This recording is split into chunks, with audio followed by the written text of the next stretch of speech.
Hey Ashwin, Hey, Carl. how you doing? I'm pretty good. How are you? I'm good, apart from the fact that we have let our audience down. We said we'd be doing these more regularly, these videos Uh, and our chats together, and we haven't. So clearly we've either just dropped the ball or we've been too busy. It's probably a mixture of both. Probably both. But never a better time to start than now. Yeah, well, why don't we spend today's video just talking a little bit about what we've been up to? I know you have been off to New York a couple of times. We are pretty close to completing our next fundraise, which is exciting news. But I thought it would be useful just for us to just talk to our group here. Of course, many of the folks listening to us are other startup founders about the fundraising process and what reflections have you learned as you've gone into this over this last round and any lessons that you'd like to share. Wow. Yeah, it's been a really interesting experience and a lot of learnings there. From my perspective, it's been great getting to know all of the investors out there. And I think that's probably the first thing I would talk about is I think it's important to look at fundraising as a networking. That's what I'm looking for. um, Exercise, network and exercise. yeah, So I think it's important to look at fundraising as a networking exercise, and I think it's very useful to have the practice of telling people about the business and answering all their questions. And some investors have more probing questions than others, but it's really good to put yourself through that exercise of having to answer those questions. So I've always found those conversations really both enlightening and yeah, and it's also exciting to see who we're going to have around the table from an investment perspective as we grow.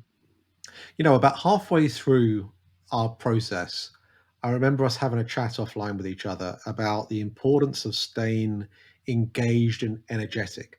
Because for a lot of it, we're saying a similar message, aren't we? We're saying a similar message about who we are. And do you remember that part where we started shifting our approach, where it was, we didn't spend the first few minutes saying, this is who we are, look at us. We then started saying, this is what we're doing. You came to a point where you realize that is a better approach than that side. Explain your thinking for everyone.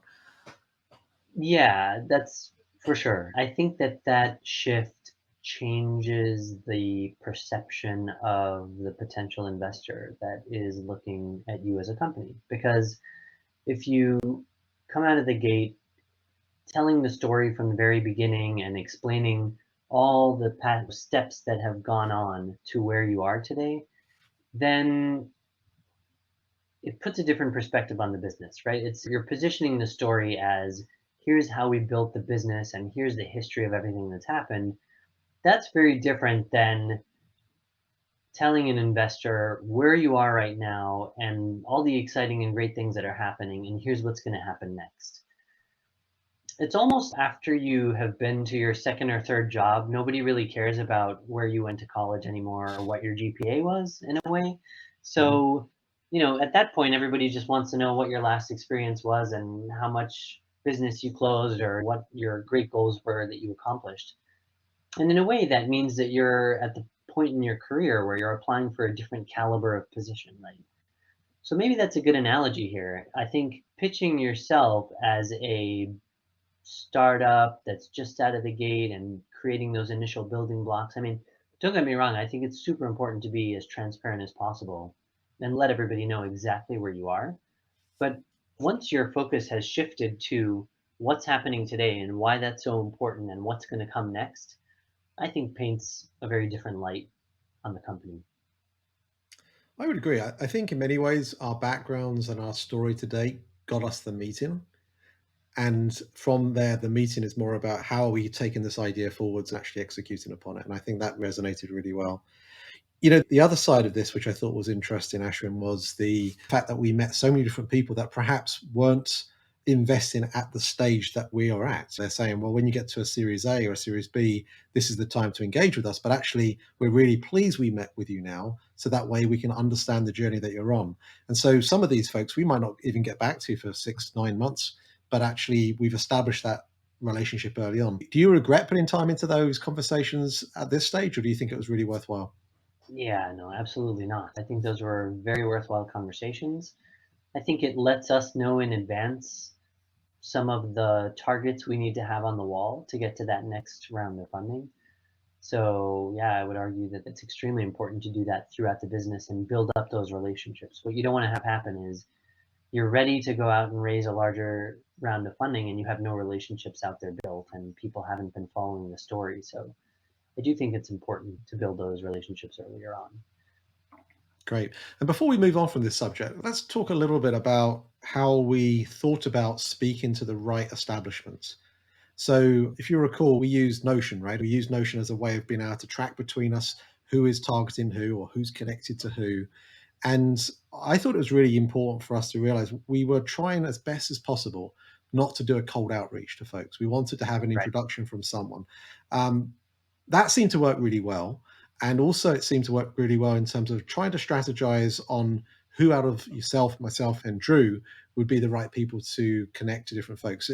It seemed to be a structure that we would use going forwards. Do you agree?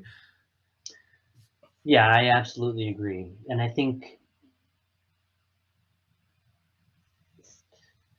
part of this is also getting back to what you said earlier about how we tell our story differently and how we approach the fundraising effort in general. I mean, I personally feel like I've gotten more confident in these conversations because of the traction we've seen, the feedback we're getting from our customers, and frankly, the interest that we've gotten from the investment community. And so that allows me to feel like I can tell the story better and tell the story differently. But to your point, it also gives me the confidence to be able to say to a potential investor, you know what, I don't think you're the right fit for us for XYZ reason. And so to your point, I think it's great that we have the network we have, that we can open up the doors that we've been able to and almost be able to select the right investors that we want to have around the table for us. Absolutely. One of the things, of course, we've shared with those that are interested in potentially investing in us is that our workforce is all across the world. And that in its own right is quite unique. You yourself, of course, are in Austria, as evidenced by your various different Sure. videos with the rolling hills of Austria and the cows around you. But of course, we have a number of different team members that are in other countries that come from different cultures, speak different languages. And that in its own right is great from the standpoint of potential cost, but it's also great in terms of diversity and just the different lines of thinking that brings to both our product, our engineering team, and everything that we're really building across the team. How important is that to you? And what are some of the things that have been working? And what are some of our challenges that we run into? You know, I didn't plan to do that when we first started the company. It almost happened by accident, but the more we started hiring people internationally, the more I realized the benefits that come from it. One of the things that you just mentioned is cost. And the nice thing about what we're doing is that even though we're a startup, we're able to give people in international markets a very, very lucrative opportunity compared to what they would normally have access to. And I really like that because I think it's important from a cultural perspective in terms of company culture that people feel like they're well compensated, they're appreciated, and they're being rewarded for their work. And it's difficult as a startup to attract a very high profile person in the United States that's making a very large amount of money because then you have to struggle to bring that person on. And then if they really perform well, it's even more difficult to proactively go and say, you know what, you're doing such a great job, we're going to raise your salary.